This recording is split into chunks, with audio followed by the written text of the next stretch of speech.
Me acompañen ahí en su Biblia, en el libro de Jeremías, capítulo 29.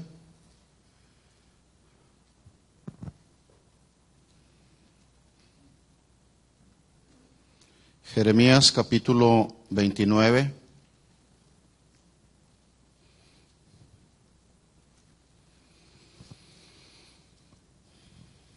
¿Cuántos de los que están aquí presentes viven aquí en la ciudad de Fontana? Levanten la mano. Todos los que viven en Fontana y en la siguiente ciudad por ejemplo, Rialto. No sé cuál es la siguiente ciudad que sigue por ahí. Rialto, ok. ¿Y usted, perdón? ¿Usted ora por su ciudad? ¿Sí ora por la ciudad? Esto es de lo que vamos a estar hablando en esta noche.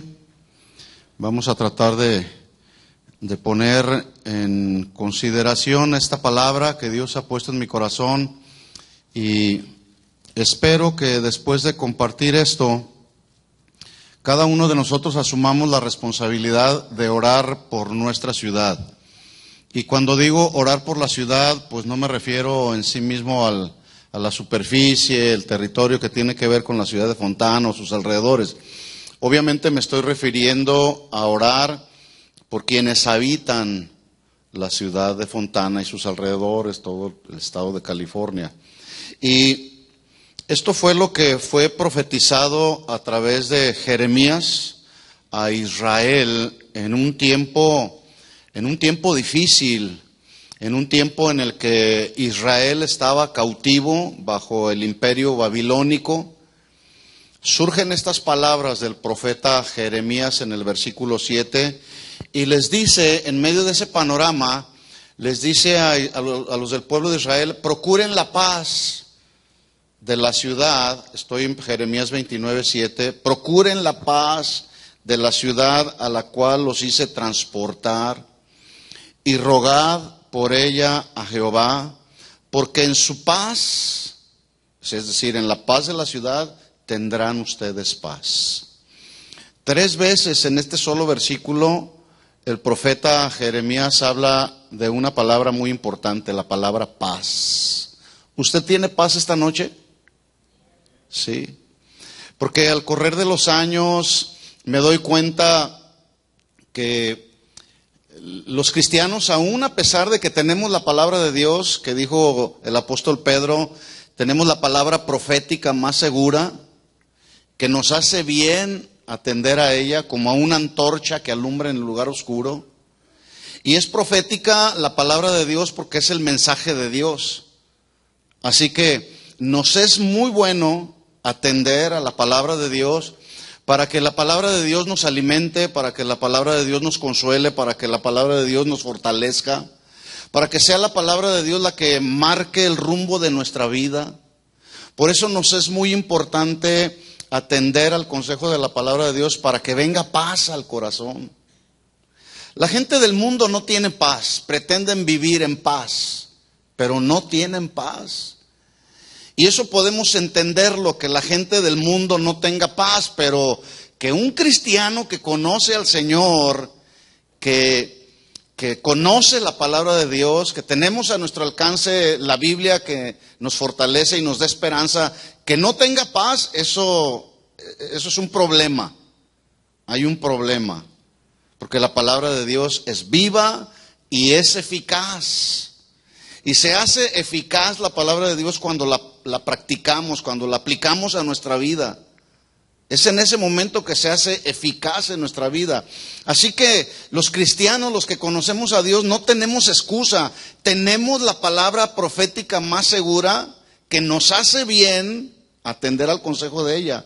Salomón en Proverbios dijo: retén el consejo y no lo dejes.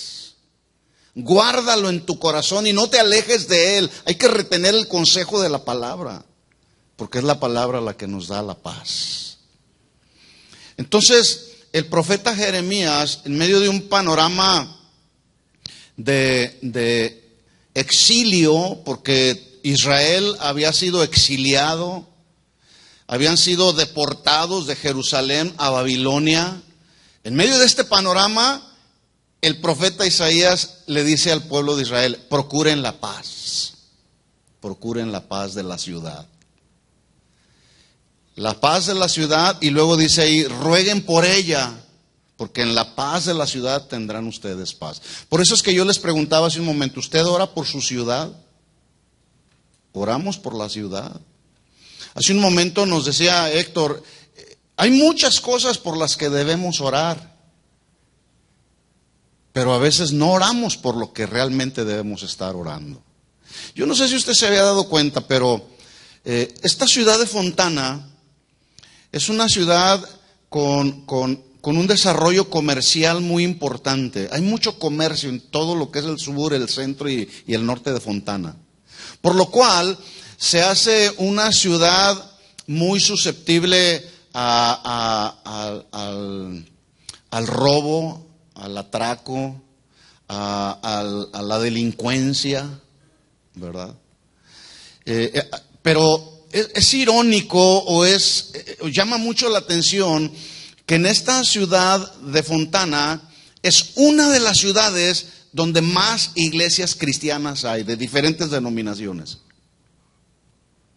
Entonces yo digo, bueno, es una ciudad donde hay mucho evangelio, hay mucha propuesta de evangelio, independientemente de la denominación o la creencia que cada iglesia tenga.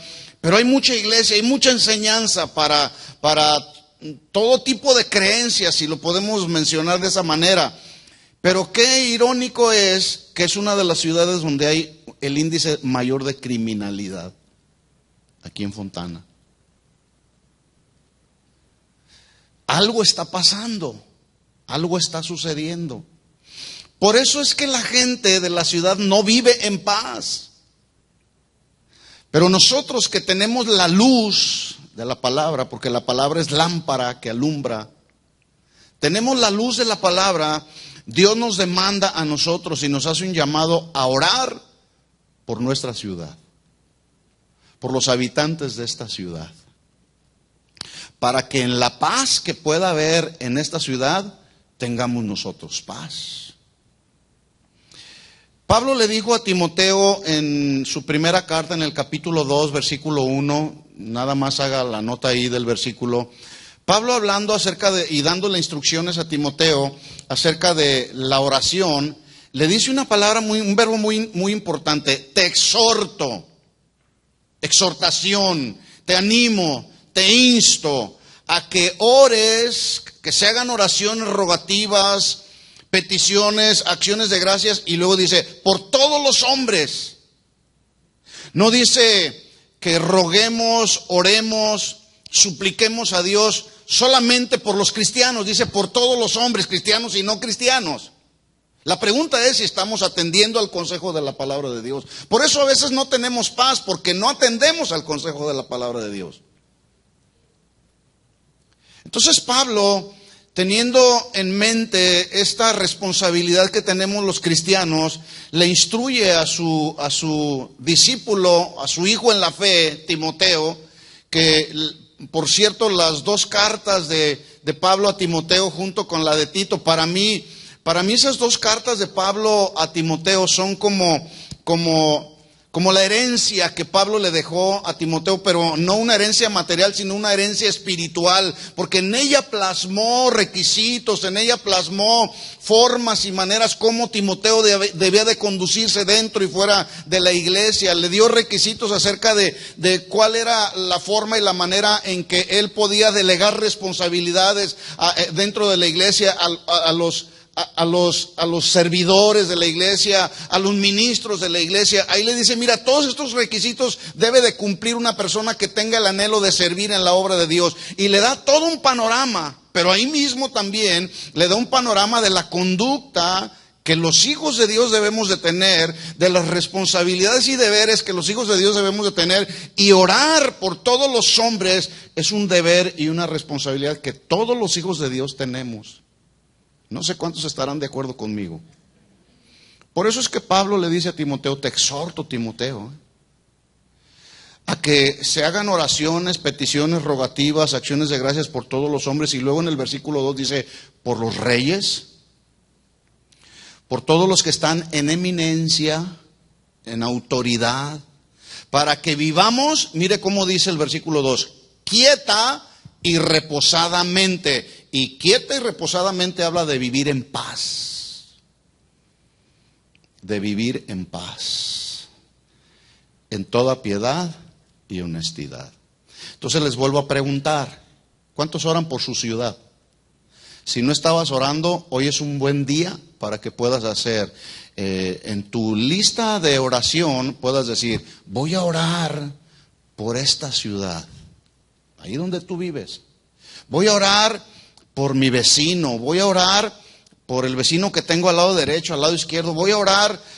Yo a veces ando caminando cuando ando haciendo alguna responsabilidad, voy de un lado a otro, veo una familia, veo personas que viven sin una esperanza en este mundo, viven en soledad. Usted ve a los homeless que están en las esquinas pidiendo ayuda de alguien, no tienen esperanza. Pero cuando nos acercamos con estas personas, podemos darles una palabra de esperanza, una palabra de aliento. Y eso habla de la carga y la responsabilidad que los hijos de Dios debemos de tener por toda la gente, por todos los hombres, cristianos y no cristianos. Entonces, el profeta Jeremías le habla al pueblo de Israel y les dice, procurad la paz, procurad, procurad, procurad. Digan conmigo, procurad. Yo voy a procurar la paz de mi ciudad. Y no solamente voy a procurar la paz, voy a rogar a Dios por ella. ¿Cuántos saben que Dios es paz? Dios es paz.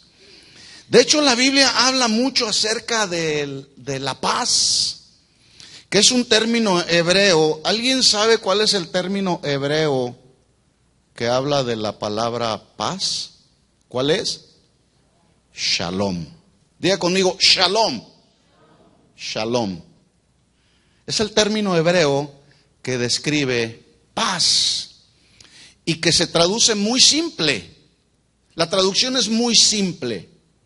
Shalom habla de paz, habla de bienestar, habla de salud, pero habla también de integridad. Entonces yo le puedo preguntar a usted, ¿usted tiene paz? Es decir, ¿tiene bienestar en su vida? ¿Tiene salud?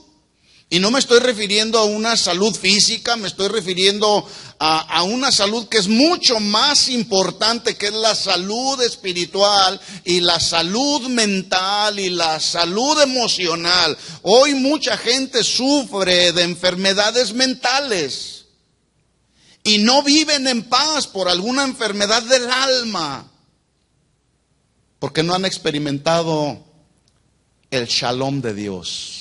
La paz de Dios. Shalom es uno de los atributos de Dios. Es decir, en Él está la fuente de la paz, porque Él es la paz. Isaías profetizó de Jesús y lo llamó, en el capítulo 9 de Isaías, lo llamó consejero, Dios fuerte, príncipe, ¿de qué? Shalom. Príncipe de paz. Si Jesús vive en tu corazón, entonces ese príncipe de paz va a producir paz en tu corazón. ¿Cuántos tienen paz? Y me estoy refiriendo a la paz del alma. Porque es muy fácil experimentar la paz cuando todo nos va bien en la casa, en el trabajo, cuando no hay necesidades materiales. Es muy fácil experimentar paz. Pero la paz a la que se refiere la Biblia es una paz que sobrepasa el entendimiento humano. Que significa que en medio de los problemas, en medio de las situaciones difíciles, en medio de los conflictos, en medio de la tribulación, usted y yo podemos ir a la presencia de Dios y poder tomar de Él, que Él es la fuente de toda la paz, poder tomar de su paz para experimentar la paz en medio de los problemas. Eso es paz. ¿Cuántos dicen amén? Amén, así sea. Shalom entonces habla también de la condición del alma, pero también de la condición de la mente. En el alma contiene los sentimientos, las emociones y la voluntad. En el alma. Lo cual significa entonces que tú y yo podemos tener, si estamos conectados con la fuente de la paz, tú y yo podemos tener en nuestros sentimientos, en nuestras emociones y en nuestra voluntad la paz que sobrepasa el entendimiento humano. Es posible, eso es posible para los hijos de Dios. Porque somos los hijos del Dios de toda paz. No solamente del Dios de toda consolación, del Dios de toda misericordia. Somos los hijos del Dios de la paz. Y sería muy injusto, sería incongruente que si somos llamados hijos del Dios de la paz, no tengamos paz. Entonces algo estaría sucediendo. No vamos o no estamos conectados con aquel que es la fuente de toda la paz. Pero también Shalom habla de poder tener paz en nuestra mente. En nuestra mente. Y es ahí en la mente donde alguien dijo que la mente es el taller donde trabaja Satanás. Porque todo empieza con un pensamiento. Que puede ser un pensamiento basado en la palabra de Dios para conducirte a la presencia de Dios, pero puede ser un pensamiento que el enemigo pone en tu mente para conducirte a caminos que no son los caminos de Dios. De hecho, Isaías en el capítulo 26, versículo 3, él dijo, tú guardarás en completa paz, escuchen lo que dice, a aquel en cuyos pensamientos en ti persevera. Si tus pensamientos no están centrados en el Dios de la paz, entonces va a haber turbación en tu mente. No va a haber paz en la mente. Por eso es importante atender a la palabra profética, al mensaje de Dios que es nuestra antorcha. Tú guardarás, dijo Isaías, en completa paz aquel cuyo pensamiento en ti persevera. Que vienen los mensajes negativos del enemigo y tú perseveras en el pensamiento de Dios. Vienen las dudas y tu mente persevera en el pensamiento de Dios. Viene la tribulación y tu mente persevera en el pensamiento de Dios. Y luego dice ahí, tú guardarás en completa paz aquel en cuyo pensamiento en ti persevera, porque en ti ha confiado. ¿Cuántos confían en el Señor? ¿De veras confías en el Señor? Entonces, Shalom, aparte de ser un atributo de Dios, porque Él es la fuente de toda la paz, Él nos provee paz en el alma, en nuestra mente, pero también Shalom tiene que ver con el estado personal, porque la salvación es personal, porque la vida cristiana la vivimos de manera personal. Shalom también tiene que ver con el estado y la condición de tu ser interior que se refleja en tu ser exterior. Alguien que no tiene paz en el ser interior es muy difícil que pueda manifestar a otros paz. Y es muy fácil poder detectar a una persona que no tiene paz en el alma, en el ser interior. Por eso yo lo he dicho en otras ocasiones, Dios está más interesado en nuestro ser que en tu hacer. Porque podemos hacer muchas cosas, podemos andar de aquí para allá como Marta, afanada y turbada, con muchos quehaceres andaba, pero María escogió la mejor parte, estar a los pies del Maestro, recibiendo la paz, conectado con la fuente de toda la paz, y que en medio de todas las ocupaciones, María dijo, no, este es un momento muy especial, el Maestro está en mi casa y yo voy a aprovechar este momento. Y ahí se conectó con Jesús. Pero Marta andaba afanada y turbada con muchas cosas. ¿Ustedes creen que Marta tenía paz? Andaba angustiada de un lado para otro. Así que Dios está más interesado en tu ser interior, en lo que sale de tu ser interior, que en todo lo demás que hacemos. De hecho, David en el Salmo 4, versículo 8, él dijo: en paz me acostaré, en shalom me acostaré, y asimismo dormiré, porque solo tú, Jehová, me haces vivir confiado. ¿Cuántos duermen en paz? Hay gente que tiene que tomar pastillas para dormir. Espero no sea su caso. Y si es su caso, hable con Dios y dígale: Señor, dame la paz que mi alma necesita para dormir en paz, acostarme en paz, confiar en paz en ti y vivir en paz contigo, Señor. En paz me acostaré, así mismo dormiré, porque solo tú, Señor, solamente Él nos hace vivir en la confianza. También en el Salmo 29, versículo 11, David dijo: Jehová dará poder a su pueblo, Jehová bendecirá a su pueblo con paz. Así que si no tienes paz y hoy estás aquí, estás necesitando de la paz del Señor, el Señor te va a proveer de su paz. Porque Él nos bendice con su poder, Él nos bendice con su autoridad, pero también Él bendice a su pueblo con paz, con shalom. Diga conmigo: shalom. Shalom. La paz de Dios. Es paz que el mundo no puede dar. El mundo no puede darte la paz que solamente Dios nos puede dar. La paz de nuestra alma no la podemos comprar en la tienda de la esquina. Es una paz que tenemos que lograr experimentar en la presencia de Dios.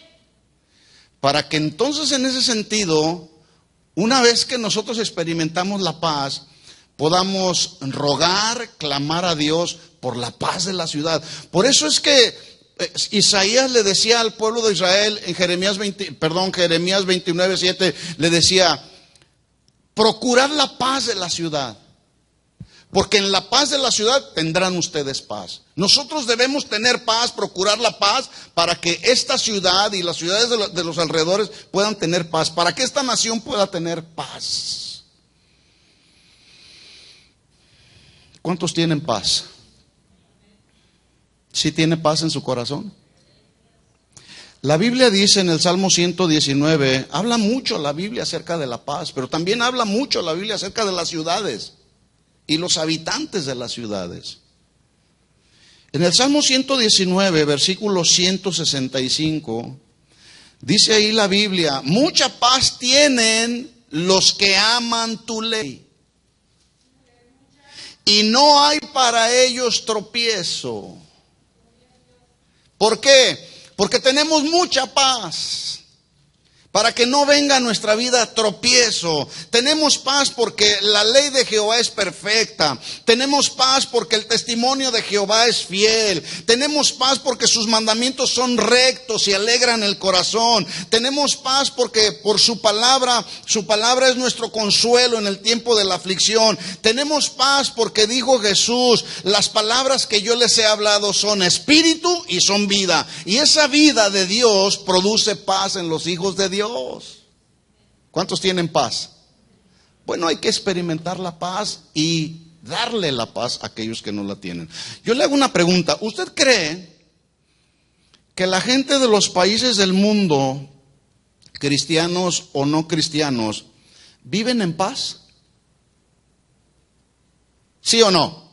Están muy serios. Voy a hacer la pregunta otra vez. ¿Usted cree que la gente de los países del mundo, que sean cristianos o no cristianos, ¿usted cree que viven en paz? No. Se me ocurrió buscar algo acerca de los tratados de paz en el mundo. Y me encontré con que la historia registra 10 de los momentos de paz en el mundo.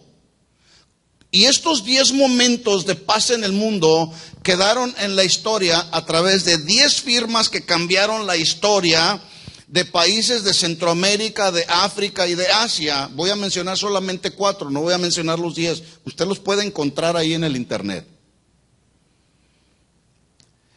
10 países que experimentaron la paz a través de un tratado de paz. Número 1, El 29 de diciembre de 1996, el gobierno de Guatemala y la Unidad Revolucionaria Nacional Guatemalteca le pusieron fin a una guerra que llevaba ya 36 años y que les dejó un saldo de 250,000 víctimas entre muertos y desaparecidos. Gloria a Dios porque firmaron ese tratado de paz, porque si no hubiera habido más muertos. 250,000 víctimas murieron. Todo a través de un tratado de paz. En el mes de noviembre del 2006, una guerrilla de Nepal, un país por allá de África también, y los reyes de este país decidieron ponerle fin también a una guerra que llevaba 10 años y que esta guerra dejó más de 10,000 muertos. Gloria a Dios que firmaron un tratado de paz, porque si no hubiera habido más muertos. El 31 de diciembre de 1991, luego de 11 años de guerra entre el gobierno salvadoreño, ¿habrá algún salvadoreño aquí? Hay por ahí algunos.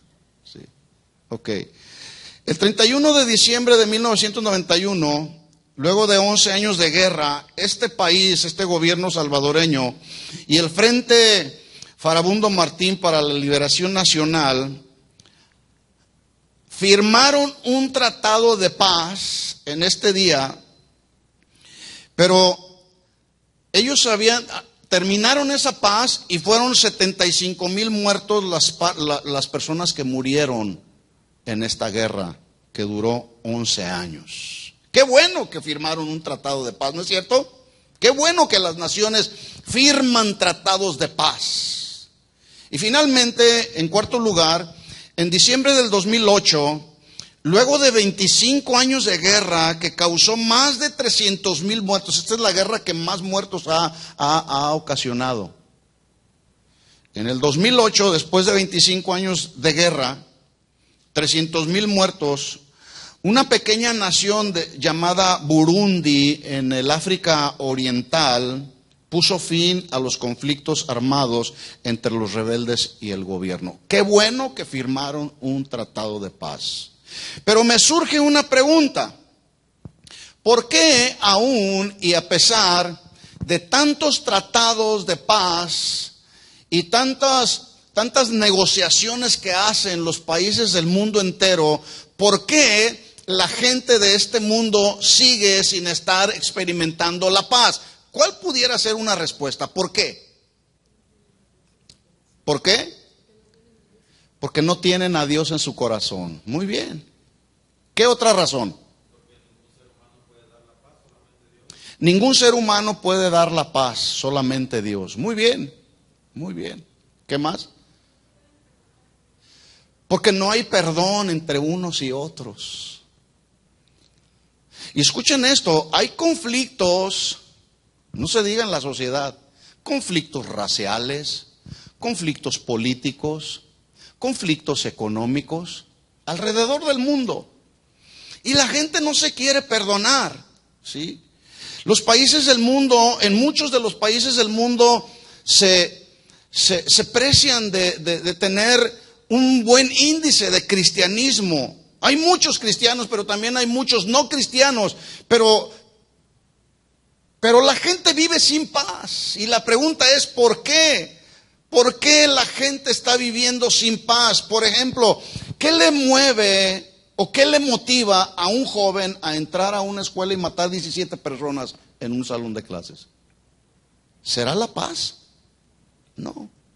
¿Qué motiva a una persona a entrar a una iglesia donde un grupo de personas como usted y yo estamos alabando al Señor y deliberadamente entra y mata a un buen número de personas? ¿Qué es lo que motiva a esta persona aquí en su mente y en su corazón a asesinar gente inocente dentro de una iglesia donde están personas alabando y adorando al Señor, escuchando un mensaje de fe, un mensaje de esperanza? ¿Qué le motiva a una persona a cometer actos como los que estamos viendo actualmente que están sucediendo alrededor del mundo? ¿Qué? ¿Será la paz? ¿Habrá paz en la gente? ¿Habrá paz en la gente? ¿Sí o no? La respuesta objetiva a la luz de lo que vemos en la historia y a nuestro alrededor, la respuesta objetiva es: no hay paz en la gente. Y responder que no hay paz en la gente no es reforzar una actitud pesimista o alarmista, sino una posición realista. Eso es lo que está viviendo este mundo. Este mundo, aún a pesar de tantos tratados de paz, el mundo no se puede poner de acuerdo, por eso es que no hay paz. Por cierto que la Biblia dice: ¿andarán dos juntos si no estuvieren de acuerdo? ¿Andarán dos juntos? No, tiene que haber un acuerdo. Por eso hay tanto conflicto en los matrimonios, porque no llegan a un acuerdo que pueda producir paz en el matrimonio.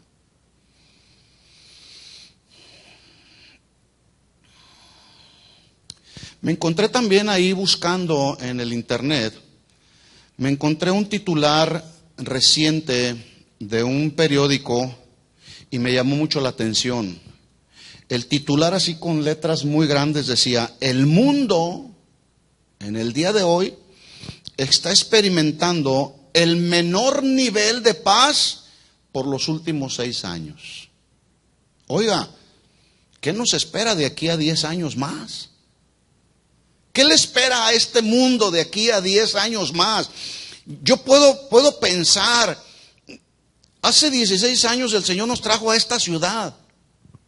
De repente un día salimos y nos fuimos a otra ciudad, pero Dios en su soberanía nos volvió a regresar a esta ciudad. Yo creo que Dios tiene un plan, yo creo que Dios tiene un propósito, el habernos establecido como ministerio, como congregación en esta ciudad. Porque hay algo que Dios nos está demandando que debemos hacer. Y eso que Dios nos está demandando que debemos hacer, el profeta Jeremías lo profetizó en el capítulo 29, versículo 7, diciendo: procurad la paz de la ciudad a la cual los hice transportar, y rogad por ella al Señor, porque en su paz tendréis vosotros paz.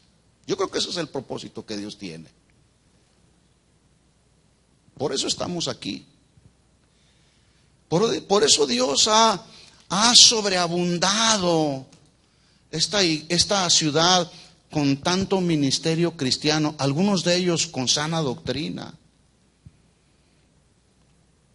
Pero yo sigo preguntando, ¿cuál será la causa fundamental de que la gente no viva en paz? La respuesta muy simple y muy clara del por qué la gente no vive en paz es por causa del pecado. ¿Por causa de qué? Por causa del pecado. El pecado, de la clase que sea, el pecado de la clase que sea, separará y ha separado siempre al hombre de su creador, ¿sí o no? Siempre, siempre. Viene un pecado a nuestra vida y ese pecado nos roba la paz. Por causa de ese pecado ya no hay paz en nuestro corazón. Hay lo contrario a lo que es la paz, que es la turbación. ¿Por qué? Por causa del pecado. Por eso una y otra vez la Biblia, a lo largo de toda la Biblia, desde Génesis hasta Apocalipsis, Dios, en su afán de que su pueblo camine en la paz, nos llama a cada momento y cada instante al arrepentimiento de nuestros pecados. Porque la razón principal por la que el mundo no tiene paz es por causa del pecado. Porque el pecado separa al hombre de aquel de quien proviene la verdadera paz. David escribió en el Salmo 38, versículo 3, él escribió lo siguiente, Salmo 38, 3, dice: nada hay sano en mi carne. Pablo lo dijo de otra manera: miserable de mí, ¿quién me librará de este cuerpo de muerte? David lo dijo: no hay nada sano en mi carne, en esta naturaleza humana. Y luego dice: a causa de tu ira, ni hay paz en mis huesos a causa de mi pecado. Es decir, el pecado viene a corromper hasta los mismos huesos. Hay dolor, no solamente en el interior, hay dolor en el cuerpo físicamente por causa del pecado. Muchos el día de hoy están sufriendo físicamente por causa de algún pecado. del cual no se han arrepentido. Entonces decía David, no hay paz en mis huesos a causa de mi pecado, porque mis iniquidades se han agravado sobre mi cabeza, como carga pesada se han agravado sobre mí. Yo no sé si usted sabía, pero Dios es un Dios de pactos. ¿Sí lo sabía? Dios es un Dios de pactos, por lo tanto, hace un pacto con su pueblo, un pacto de verdadera paz, porque Él mismo es la paz. Por lo tanto, siempre, como Él es un Dios de pactos, Él siempre va a cumplir con sus pactos. Y si Él ha hecho un pacto de paz con nosotros, Él va a cumplir hasta el último momento con ese pacto que ha hecho con su pueblo, un pacto de paz. Por ejemplo, la Biblia nos enseña que Dios hizo un pacto con Adán y Dios lo cumplió. Quien no cumplió fue Adán y Eva. Y por haber violado el pacto que Dios había hecho con Adán y Eva, fueron echados del huerto del Edén, del lugar de paz donde Dios los había plantado. Edén significa un lugar de delicia, un lugar de abundancia, un lugar de paz, porque ahí la criatura gozaba con su creador. Pero al violar el pacto que Dios hizo de paz con su creación, fueron echados de un lugar de paz. También Dios hizo un pacto con Abraham y Dios lo cumplió como siempre. Por lo tanto, ahora nosotros somos de la descendencia de Abraham. Y Dios cumplió el pacto. Dios hizo un pacto con Noé de no volver a destruir la tierra a través de un diluvio, y hasta la fecha lo ha cumplido. Porque Dios es un Dios de pactos. Dios hizo un pacto con Israel de ser su pueblo especial, su especial tesoro, y hasta la fecha el pueblo de Israel, la nación de Israel, sigue siendo el pueblo especial de Dios. Nosotros somos el Israel espiritual. Somos el pueblo especial de Dios. Dios hizo un pacto con su pueblo de ser su especial tesoro y hasta la fecha lo ha cumplido. La sangre de Jesús derramada en la cruz del Calvario representa para nosotros la sangre de un nuevo pacto, así lo dice la Biblia, un nuevo pacto que trajo para nosotros paz y reconciliación con nuestro Creador, porque el pecado nos había separado de nuestro Creador. Pero cuando Jesús derrama esa sangre en la cruz del Calvario, esa sangre derramada en la cruz del Calvario, dice ahí la Escritura, que es la sangre derramada, la sangre de un nuevo pacto entre las criaturas y su Creador. Y ese nuevo pacto trajo para nosotros paz en el alma. Ya no hay pleito entre la creación y Dios, porque el pecado Jesús lo llevó en la cruz del Calvario. ¿Sí? Por eso ahora podemos tener paz. El pecado de desobediencia de Adán y Eva los llevó obviamente a violar ese pacto. Por eso es que fueron echados del huerto del Edén. Hermanos, mantengámonos firmes en el pacto de paz que Dios ha hecho con nosotros, para que no seamos echados de la presencia del Señor. Ahí en la presencia de Dios es como ese huerto del Edén, donde vamos y nos establecemos en la presencia del Señor, y hay abundancia de las palabras del Señor, ahí hay consuelo. Dice la Biblia que delicias a su diestra hay en la presencia del Señor. Ahí hay gozo, ahí hay paz. Ese lugar de intimidad en el que usted y yo nos establecemos con el Señor es como nuestro huerto de Edén, donde no debemos de salir de ahí, y que el pecado no nos haga salir de ese lugar de la presencia del Señor, para entonces continuar experimentando la paz. Dice la Biblia que Israel, estando cautivo, oprimido, esclavizado en Egipto, de ahí, de en medio de su esclavitud y de su opresión, brotó del pueblo de Israel un clamor. La Biblia lo llama como un gemido. La palabra gemir es algo difícil de poder describirlo con palabras, porque es algo que surge de lo más profundo del corazón. Cuando hay una necesidad tan profunda que a veces esa necesidad tan profunda no la podemos expresar con palabras, solamente podemos gemir delante de la presencia del Señor. Y así estaba el pueblo de Israel. Tal era la opresión y la esclavitud y el sufrimiento en el que había caído el pueblo de Israel, que de lo más profundo de su ser interior, ellos empezaron a gemir delante de la presencia del Señor. Y dice la Biblia que Dios los oyó y se acordó del pacto que había hecho con Abraham. Dijo, wow, yo hice un pacto con Abraham que quiero cumplirlo. Por lo tanto, en Éxodo capítulo 3, versículo 6, si me acompaña ahí en su Biblia, Éxodo capítulo 3, versículo 6, Dios, al oír, al escuchar el gemir de su pueblo, el pueblo escogido de Dios, se acordó de su pacto, el pacto que había hecho con Abraham, Isaac y Jacob, y levanta un libertador. Éxodo capítulo 3, versículo 6 dice, yo soy el Dios de tu padre, Dios de Abraham, Dios de Isaac y Dios de Jacob. Entonces Moisés cubrió su rostro porque tuvo miedo de mirar a Dios.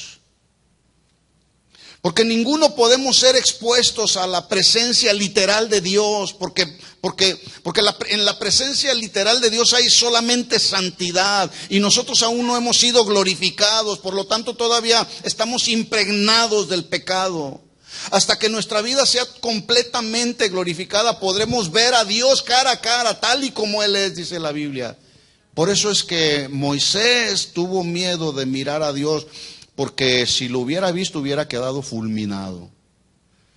Dijo luego Jehová, estoy en Éxodo capítulo 3 versículo 7. Dijo luego Jehová, bien he visto la aflicción. ¿Cuántos saben que Dios es un Dios que ve? Dios te ve.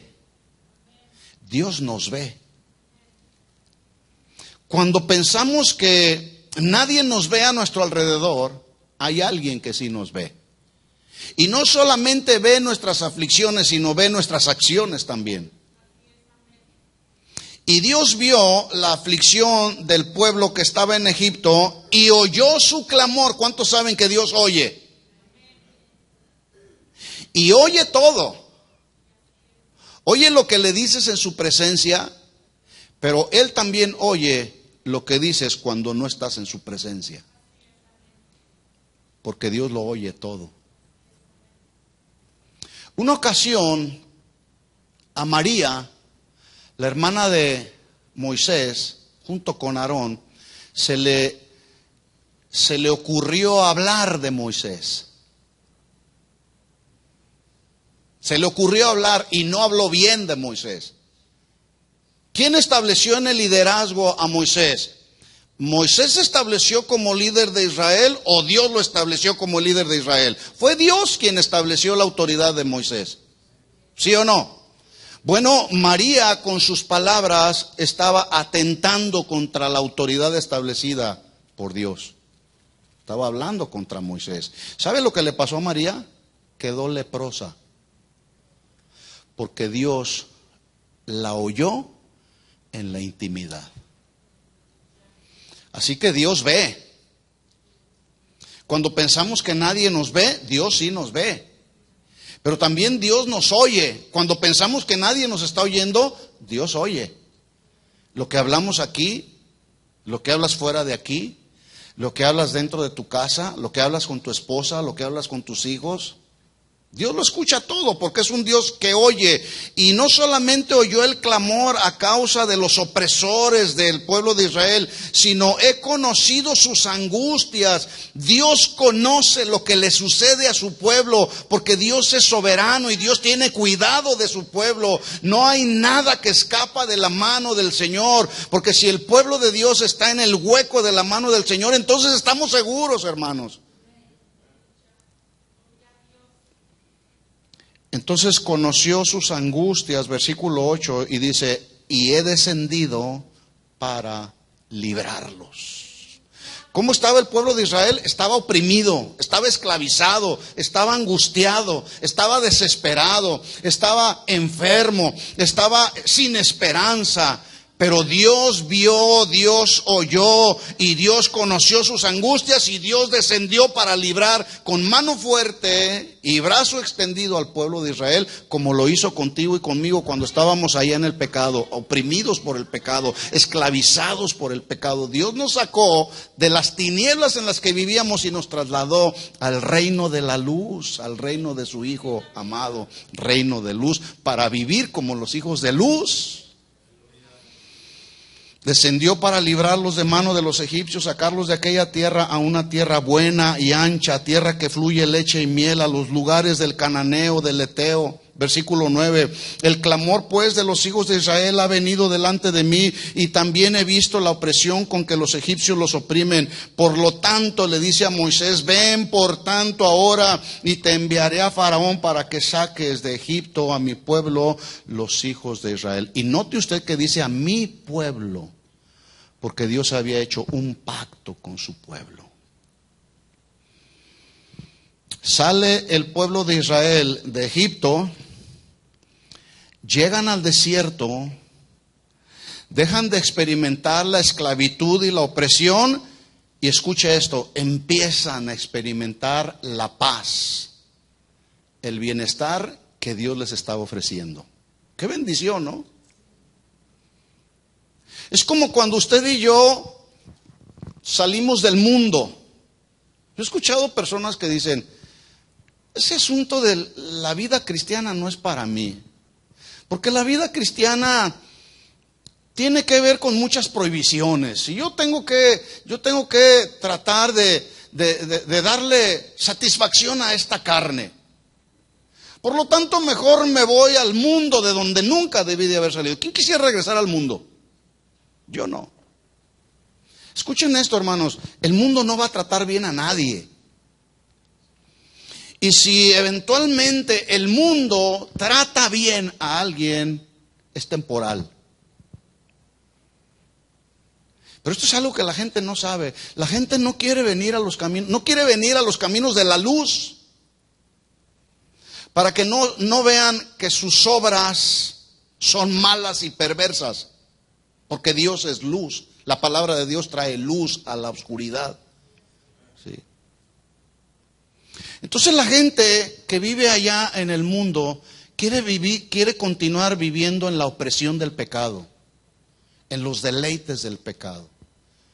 Pero usted y yo ya salimos de ahí, de la opresión, de la esclavitud del mundo en el que nos encontrábamos. Y Dios nos sacó con mano fuerte y poderosa.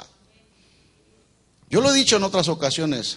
Alguien un día me dijo, tú ni volviendo a nacer cambias. Y yo me la creí. Yo dije, pues sí, estaba como Nicodemo.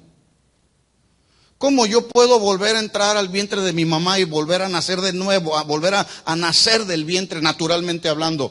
Pero resulta que un día, hace 32 años, Dios me hizo nacer de nuevo y mi vida cambió completamente. Y le digo una cosa, yo no cambio la vida que el Señor me ha dado por la vida que llevaba en el mundo. Entonces sale el pueblo de Israel de la esclavitud, de la opresión, de la angustia, del dolor, del sufrimiento en el que estaban. Llegan al desierto, no era el mejor lugar. Pero escuchen esto, no era tampoco el destino final del pueblo de Israel.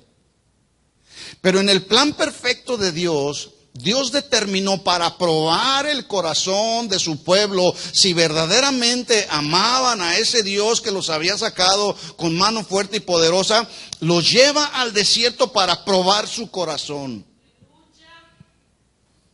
¿Pasó la prueba el pueblo de Israel, sí o no? No pasaron la prueba.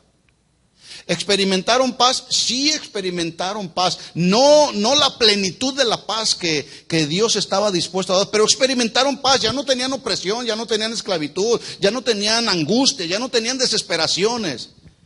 Estaban en el desierto, pero tenían paz, tenían bienestar. La mano de Dios estaba sobre ellos. El maná del cielo era derramado, era enviado por parte de Dios para alimentar al pueblo de Israel. Sus ropas crecieron, el calzado no envejeció. ¡Qué milagros tan extraordinarios! Dice la Biblia que Moisés levantó la vara y el mar se abrió de una manera extraordinaria, de una manera sobrenatural. El pueblo de Israel vio todas esas grandes maravillas que Dios produjo para su pueblo con el que había hecho su pacto. ¿Y sabe cómo respondió el pueblo de Israel? Estando en el desierto, mientras Moisés está recibiendo la instrucción de Dios en el monte Sinaí, recibiendo los 10 mandamientos, ¿sabe usted qué estaba haciendo el pueblo de Israel? Cambiaron la adoración de ese Dios que los había sacado con mano fuerte y poderosa para adorar un becerro de oro. Wow. Yo siempre lo he dicho y lo seguiré repitiendo. Los cristianos de hoy nos parecemos tanto al pueblo de Israel. El Señor nos sacó con mano fuerte, poderosa. Hemos visto a través de los años las bendiciones, la manifestación de su gracia, de su misericordia. Hemos visto milagros una y otra vez. Dios en su gracia y en su misericordia, aún a pesar de que somos infieles, nos perdona. Y a veces nos encontramos adorando los becerros de oro de este mundo.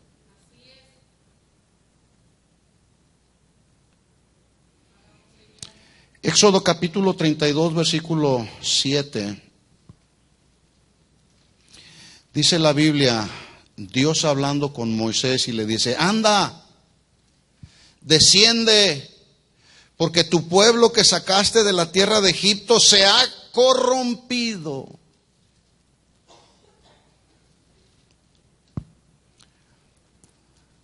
La corrupción del pecado, de la que ya Dios los había sacado de Egipto, porque allá en Egipto adoraban los dioses, todos los dioses que tenían los egipcios. Esa corrupción de la cual Dios ya los había limpiado, la volvieron a retomar. Y le dice el Señor: desciende, porque tu pueblo que sacaste de la tierra de Egipto se ha corrompido. La palabra corromper significa se echaron a perder. Se echaron a perder. Después que vemos la mano poderosa con la cual el Señor nos ha sacado de la esclavitud de este mundo, de repente nos encontramos con que nos volvemos a echar a perder, con nuestros pensamientos, con nuestras acciones, con nuestros pecados.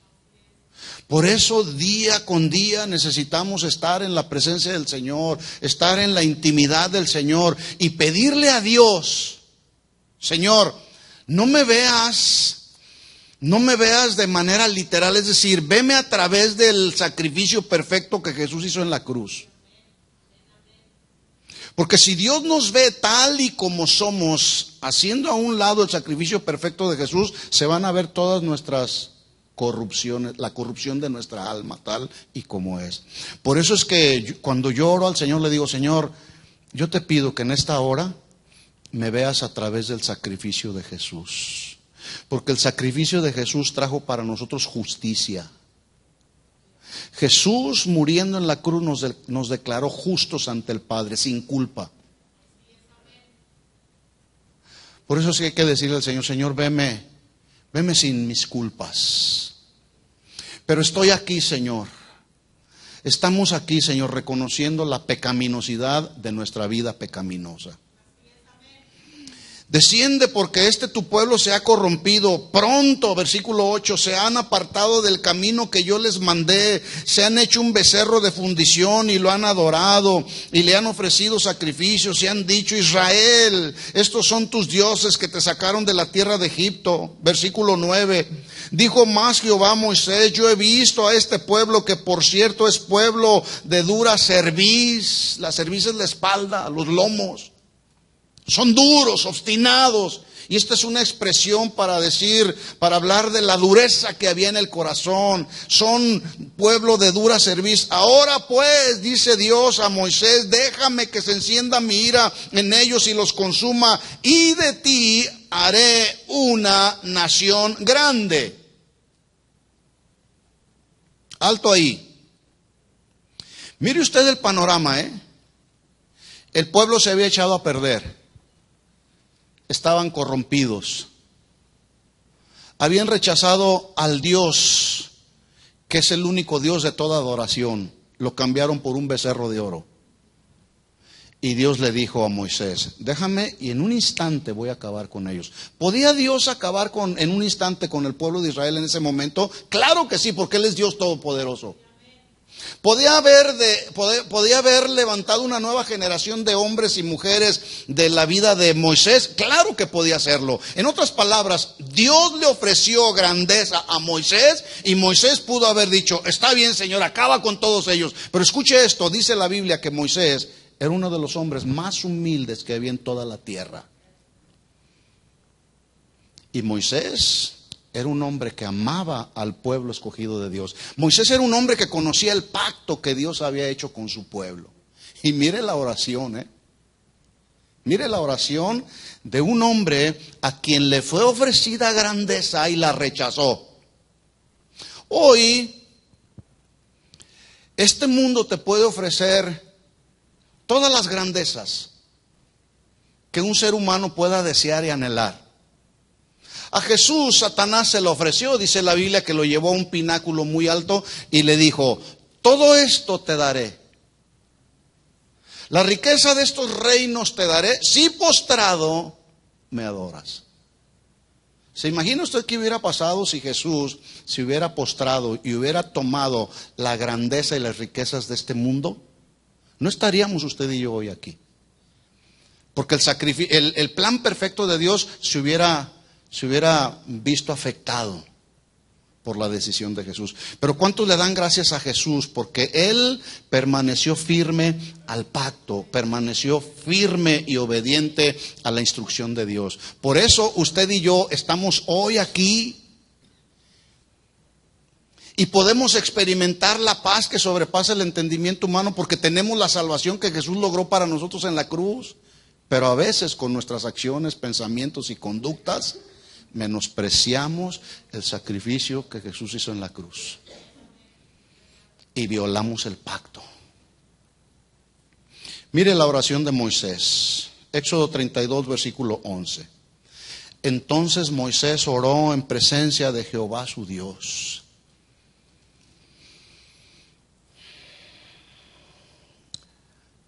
Debo decirle que para expresarle al Señor lo que hay en nuestro corazón necesitamos entrar a su presencia. Usted no le puede expresar a Dios nada si está pensando en otras cosas, si no está en la presencia de Dios, si no está en el aposento con la puerta cerrada delante del Señor y en oración. Moisés oró en la presencia de Jehová su Dios y le dijo, oh Jehová, ¿por qué se encenderá tu furor contra tu pueblo, el pueblo con el que habías hecho pacto? El pueblo que tú sacaste de la tierra de Egipto con gran poder y con mano fuerte. ¿Por qué han de hablar los egipcios diciendo, para mal los sacó, para matarlos en los montes y para raerlos de sobre la faz de la tierra? Raer significa exterminar. Vuélvete del ardor de tu ira y arrepiéntete de este mal contra tu pueblo. ¿Qué significa? ¿Que Moisés le estaba dando órdenes a Dios? No, Dios es soberano. A Dios no se le dan órdenes. Nosotros recibimos las órdenes de Dios porque Él es el Señor, porque Él es el creador de todas las cosas, Él es el dueño de todo. Él es el creador de todo y nosotros somos los siervos de Dios, somos la creación de Dios. Por lo tanto, la creación no le puede decir al creador, esto es lo que tienes que hacer, porque Él sabe todas las cosas, porque es omnisciente. No, simplemente es una manera, es un lenguaje para que nosotros podamos entender. Pero no es que Moisés le estaba diciendo, arrepiéntete de este mal contra tu pueblo. Acuérdate de Abraham, de Isaac y de Israel, tus siervos, a los cuales has jurado por ti mismo. Habla de pacto ahí. Has jurado por ti mismo y les has dicho, yo multiplicaré vuestra descendencia como las estrellas del cielo y daré vuestra descendencia a toda esta tierra de que he hablado y la tomarán por heredad para siempre. Entonces Jehová se arrepintió del mal que dijo que había de hacer a su pueblo por causa de la oración de un hombre que estuvo dispuesto a ponerse en la brecha por el pueblo. ¿Podía Dios destruir al pueblo de Israel? Claro que sí. pero hubo un hombre que se puso en la brecha.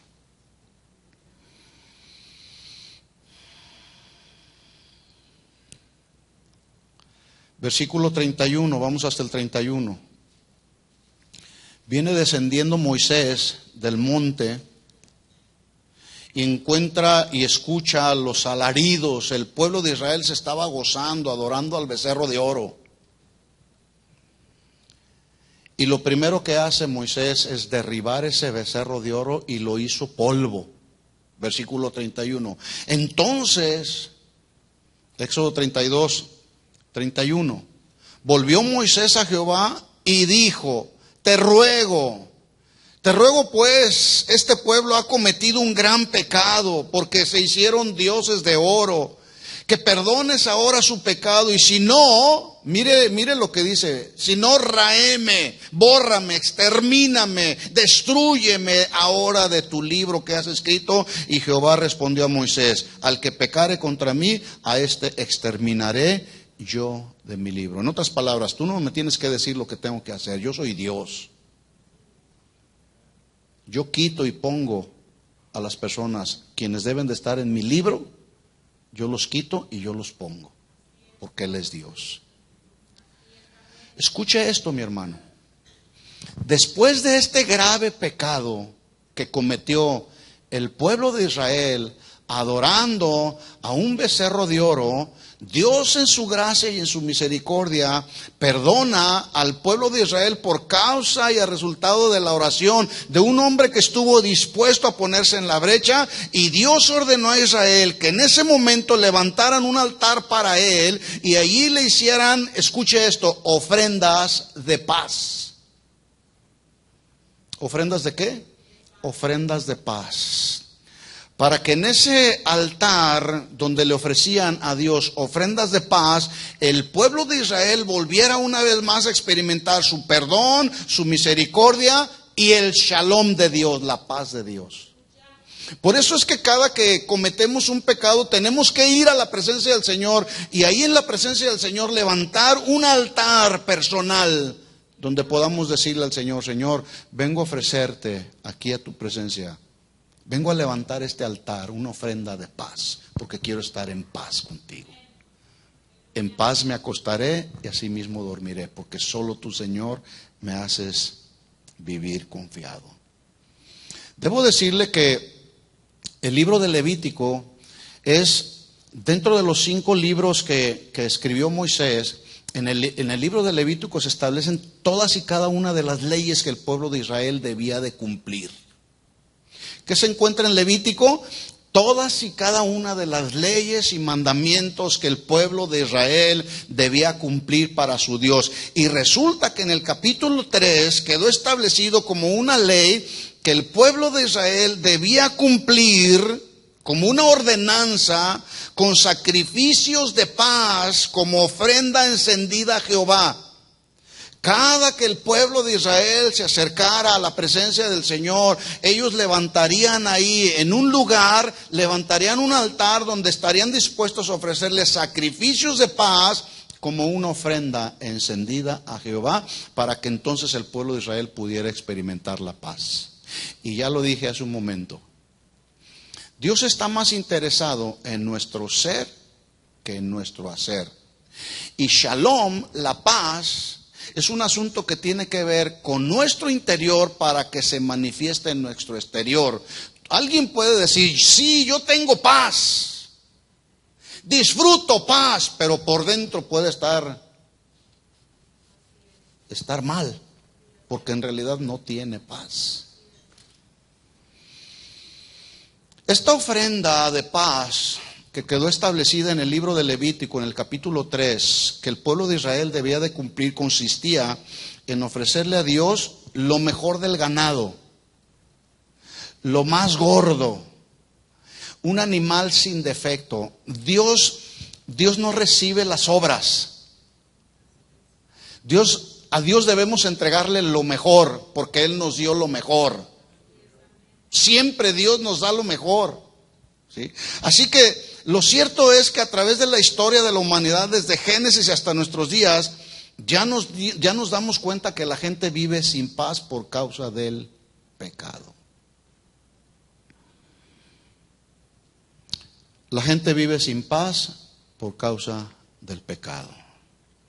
La historia sigue registrando, la historia del pueblo de Israel, que después de la conquista de la tierra de Canaán, sale el pueblo de Israel de la opresión de Egipto, llegan al desierto, no era el destino final del pueblo de Israel, toda esa generación muere junto con Moisés, entra una nueva generación, empiezan a conquistar la tierra de Canaán. Después que terminan la conquista de la tierra de Canaán, el pueblo de Israel cayó por 350 años en un periodo de deterioro moral y espiritual, una vez más. 350 años de pecado moral y espiritual. Dice la Biblia en Jueces capítulo 2, versículo 10, que se levantó, muere Josué y se levantó después de ellos otra generación que no conocía a Jehová ni la obra que él había hecho por Israel. El libro de los Jueces narra que el mismo ciclo de pecados en el que el pueblo de Israel incurrió en el Éxodo fue el mismo ciclo de pecado en el que incurrió el pueblo de Israel después de la conquista de Canaán, y lo repitieron por 7 veces. El ciclo, el mismo ciclo. ¿En qué consistía ese ciclo? Pecado, servidumbre, clamor, salvación y reposo. Pecado, servidumbre, clamor, salvación y reposo. 7 veces. Pecado, ¿qué más? Servidumbre, salvación, clamor, salvación y reposo. 7 veces. Ese fue el ciclo. Usted estudia un poquito la historia así rápidamente, el libro de los Jueces, y se va a dar cuenta que ese ciclo se repite en 7 ocasiones. El 7 es símbolo de la perfección de Dios. En otras palabras, el pecado. Hacen lo malo delante de los ojos de Jehová y cayeron, en los primeros capítulos dice la Biblia que cayeron en tremenda apostasía. ¿Qué significa la apostasía? La apostasía tiene que ver con el hecho que después de haber conocido a Dios, experimentar las bondades, las misericordias, la paz de Dios, deliberadamente deciden dejarlo para adorar a los Baales, para adorar a Astarot, la reina de la lascivia, de la inmoralidad sexual. Pecado, y pecados graves. Por lo tanto, el pueblo de Israel cayó en servidumbre. Ya lo dije yo, el pueblo de Israel es tan parecido al pueblo de Dios de nuestros días porque cometemos un pecado y luego caemos en servidumbre. Se encendía contra Israel la ira y el furor de Dios. Dios los entregaba en servidumbre en manos de los enemigos de Dios. Y la mano, inclusive no solamente el pueblo de Israel estaba en la mano de los enemigos del pueblo de Dios. Dios mismo, la mano de Dios estaba contra ellos por causa de la maldad que había en su corazón. Eso es servidumbre, donde ya ni Dios te escucha. Pecado, servidumbre, clamor. Clamaba el pueblo de Dios y Dios era movido a misericordia por su clamor, y entonces les ofrecía salvación, levantando a un juez y a un libertador para los hijos de Israel. Y entonces venía reposo.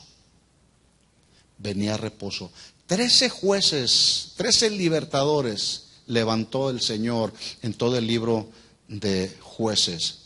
Número 1, levantó Otoniel de la tribu de Judá y el pueblo reposó 40 años. Murió Otoniel y el pueblo volvió a hacer lo malo delante de los ojos de Dios. Y Dios en su gracia y en su misericordia vuelve a levantar a otro libertador llamado Ahod de la tribu de Benjamín, y el pueblo reposó por 80 años. Muere Ahod de la tribu de Benjamín y el pueblo vuelve a caer nuevamente en pecados. Y Dios en su gracia y en su misericordia levanta a una mujer llamada Débora de la tribu de Efraín junto con Barak de la tribu de Neftalí, y el pueblo reposa por 40 años.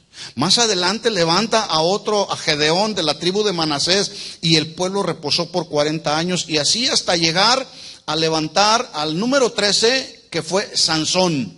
¿Se acuerda de Sansón en la Biblia? De la tribu de Dan. Y entonces levanta Dios a este libertador de Israel, y entra el pueblo de Israel en 20 años de reposo. Pecado, servidumbre, clamor, salvación y reposo. ¿Tendrá la gente del mundo paz? No, la verdad es que no.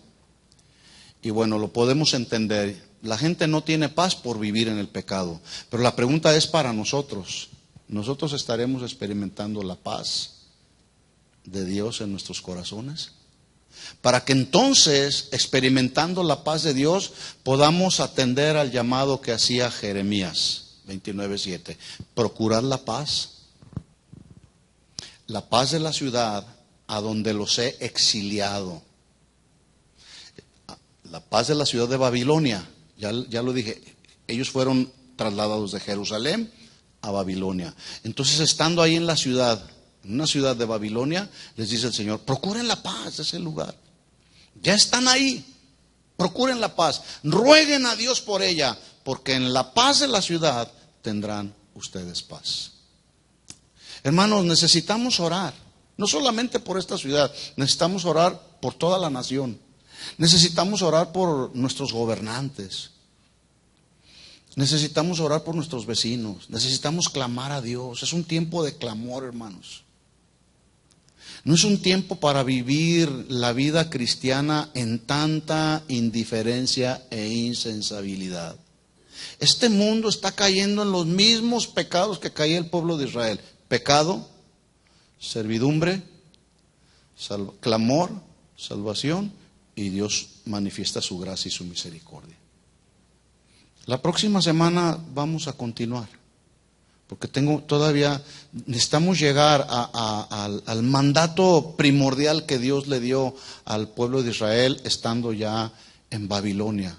Le dice ahí en los versículos anteriores: construyan sus casas, habítenlas. Tienen hijos, casen a sus hijos. Tienen hijas, denle a sus hijas maridos. Y que sus hijos y sus hijas tengan hijos y ustedes tengan nietos. Y estas fueron instrucciones que estando el pueblo de Israel deportados, exiliados en Babilonia, estas fueron las instrucciones que Dios les estaba dando. Pero la instrucción más importante que Dios le da al pueblo de Israel en medio del exilio es: procuren la paz de la ciudad, porque en su paz tendrán ustedes paz. Necesitamos orar por la paz de este mundo, mis hermanos. Pero estoy hablando de una paz que viene al alma. Porque ya lo dije, los gobernantes de todos los países hacen tratados de paz y luego los violan. Pero aún a pesar de que se han hecho miles de tratados de paz a través de la historia, nos damos cuenta que esta humanidad vive sin paz. Me estoy refiriendo a una paz que viene como consecuencia de la salvación, que Jesucristo está ahí listo para proveer a todo aquel que se arrepienta de sus pecados. Amén. Vamos a orar y vamos a pedir al Señor que su paz sea una realidad en nuestra vida. Oremos. Le invito a que se ponga de pie. Procurad la paz de la ciudad, dice el Señor, a la cual te hice transportar. Ya estamos aquí, ya estamos en este país, ya estamos en medio de un mundo lleno de tinieblas. Dice el Señor: rueguen por la ciudad, rueguen a Dios, el único que puede proveer paz, porque en su paz tendrán ustedes paz. Señor, en el nombre de Jesús, estamos aquí, Señor, clamando a ti. Clamamos por la paz de este mundo. Abre tus labios y vamos unos momentos a clamar a Dios por la paz de esta nación. Señor, oramos para que venga paz al corazón de aquellos que aún no te conocen. Miles, quizá millones de personas alrededor de este país todavía no te conocen. Oramos por la paz de su alma, Señor. Oramos por la paz en sus corazones. Oramos por la paz en sus mentes, Señor. Sabiendo, entendiendo que esa paz vendrá, Señor, como consecuencia del arrepentimiento de sus pecados. Abre tus labios un momento y dile: Señor, clama al Señor y dile: Señor, ten misericordia. Así como tuviste misericordia en 7 ocasiones, Señor, por 7 ocasiones perdonaste el pecado del pueblo de Israel. Y una vez que pecaron, entraron en un estado de servidumbre, ellos clamaron y tú manifestaste tu gracia, manifestaste tu perdón. Así mismo, Señor, en estos momentos y en este día y en este tiempo, clamamos a ti por misericordia. Clamamos a ti, Señor, por tu favor. Clamamos a ti, Señor, para que tu misericordia sea manifestada a aquellos que no te conocen, Señor, y que habitan esta ciudad. Señor, hay muchas personas alrededor de esta ciudad. Tú nos estableciste en esta ciudad con un plan, con un propósito de ser, Señor, ser la luz de este mundo, ser la sal de esta tierra y vivir como hijos de luz, Señor, caminando en tu luz. Y la luz que viene a nosotros es la luz de tu palabra, Señor. Así que queremos caminar en medio de este mundo lleno de tinieblas en paz, manifestando la paz a otros, pero la paz del alma, la paz que ha traído la salvación a nuestras vidas. Por eso, Señor, clamamos a ti en esta noche: ten misericordia de aquellos que no te conocen, Señor. Ten misericordia, Señor. Oh Dios, queremos ser los instrumentos que tú puedas usar para producir paz, esperanza al corazón, al alma de los pecadores que hay en esta ciudad, Señor. En el nombre de Jesús queremos tomar la carga, queremos ponernos en la brecha. No queremos las grandezas de este mundo, no queremos las riquezas de este mundo. Queremos, Señor, la salvación de las almas. Para eso enviaste a tu Hijo Jesucristo a morir en una cruz, Señor. Oh Dios, aquí está, este es nuestro clamor, Señor. Pedimos, rogamos, suplicamos en tu presencia, Señor.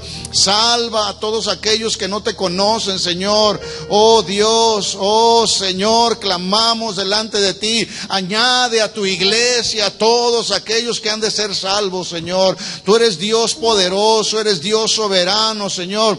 Tú ves, tú escuchas el clamor, tú oyes nuestro clamor, oyes nuestra oración. Tú ves la condición de este mundo, Señor. Este mundo está en una caída sin freno, en una caída moral y espiritual, Señor. Van a un abismo, van a una eternidad sin Cristo, Señor. Por eso pedimos en estos momentos: detén tu ira, tu justa ira, Señor. Todavía un poco más, Señor. Estamos aquí en la brecha clamando a ti. Ten misericordia, Señor, en el nombre de Jesús. Ten misericordia, Señor, de los que aún no te conocen, Señor. En el nombre de Jesús.